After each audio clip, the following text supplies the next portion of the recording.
हाय दोस्तों, आज हम जानते हैं छठी शताब्दी ईसा पूर्व में मगध राज्य कैसा था और इसके संस्थापक कौन थे। इसके संस्थापक दो बिंबिसार थे और इनकी मगध राज्य की राजधानी थी राजगृह।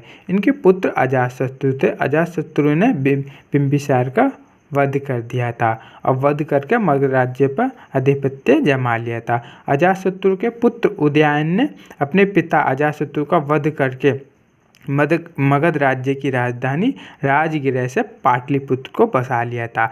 आज जो पाटलिपुत्र है वो वर्तमान में बिहार की राजधानी पटना है।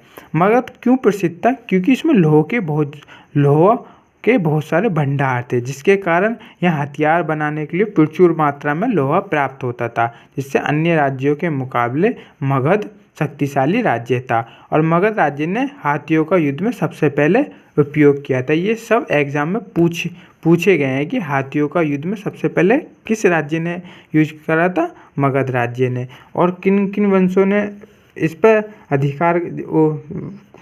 शासन किया था? पहले था हर्यक वंश, जिसके संस्थापक थे बिंबिसार। फिर उदयन को उनका सेनापति ने वध करके शिशुनाग वंश की स्थापना करी थी। फिर नंद वंश आए थे, महापद्मानंद, और महापद्मानंद को चाणक्य और चंद्रगुप्त ने मिलकर पराजित करके मौर्य वंश की स्थापना करी थी।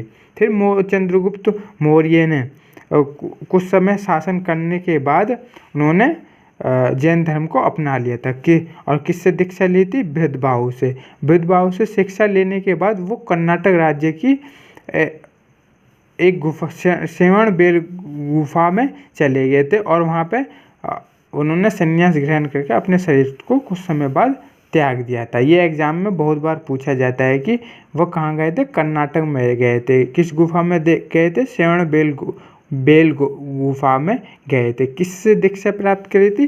बृहद्बाहु से शिक्षा प्राप्त करी थी। अब कुछ एक्स्ट्रा पॉइंट और जानते हैं। कुछ तो हम बहुत बचपन से अपनी किताबों में पढ़ते हैं, पर आपको कुछ नया ही जानने को उसमें जरूर अवश्य मिलेगा। जैसे मौर्य वंश की राजधानी पाटलिपुत्र, ये हम सभी जानते हैं। और अशोक के बारे में, इन्हें देवनाम प्रिय के नाम से प्रसिद्ध है। उन्होंने एक प्रसिद्ध लड़ाई लड़ी थी, कलिंग युद्ध। हमें कैसे पता चलता है? 13वें शिलालेख से इनके युद्ध के बारे में पता चलता है। कलिंग की राजधानी क्या थी? तोसाली। कलिंग वर्तमान में कहाँ है? उड़ीसा में। ये सब एसएससी में पूछे गए क्वेश्चन है कि कलिंग अब जो वर्तमान में है वो कौन सा राज्य है? वो उड़ीसा है। अशोक की पत्नी कौन है? करुवाकी। और अशोक जी ने बाद में इस युद्ध के बाद बहुत सारे लोग निर्दोष मारे गए थे, तो इन्होंने बड़ा दुख हुआ था। इसके कारण फिर इन्होंने बौद्ध धर्म को अपना लिया था। और किससे दीक्षा ली थी? उपगुप्त से ली थी। और इनकी जो शिलालेख पे जो भाषा लिखी थी वो ब्राह्मी लिपि लिखी थी। शिलालेख है टोपरा में। शिलालेख का अर्थ किसने बताया था? 1837 में जेम्स प्रिंसिप ने बताया था। शिलालेख खोजा था 1750 स्टीफन थेलर ने। और शिलालेख के आधार पर जो अशोक का जो इतिहास लिखा था डॉक्टर भंडारकर ने। आपको भंडार मिल जाएगा किसी चीज़ का, तो डॉक्टर भंडारकर जी ने उस पर इतिहास लिख दिया था। ऐसे रिलेट करके हम याद कर सकते हैं भंडार के नाम से। और मौर्य वंश के बारे में, जैसे कि अंतिम शासक कौन था? बृहद्रथ था। बृहद्रथ की मृत्यु किसने करी थी? सेनापति पुष्यमित्र शुंग ने की थी। फिर इन्होंने शुंग वंश की स्थापना करती थी, पुष्यमित्र शुंग ने। ये बहुत बार एग्जाम में पूछता है कि मौर्य वंश का अंतिम शासक कौन था? बृहद्रथ। और उसको किसने मारा था? पुष्यमित्र शुंग ने मारा था, उसके सेनापति ने। और इसके एक्स्ट्रा कुछ पॉइंट है, जैसे शिक्षा का प्रसिद्ध केंद्र कौन था? मौर्य वंश में तक्षशिला था। तक्षशिला को किसने बनाया था? भरत के पुत्र तक्ष ने बसाया था। ये कहाँ पे है? पाकिस्तान में। तक्षशिला क्यों प्रसिद्ध था? इसमें गांधार कला बहुत प्रसिद्ध थी। और अशोक के जो पुत्र थे वो कौन थे? वो थे महेंद्र व संघमित्रा थे।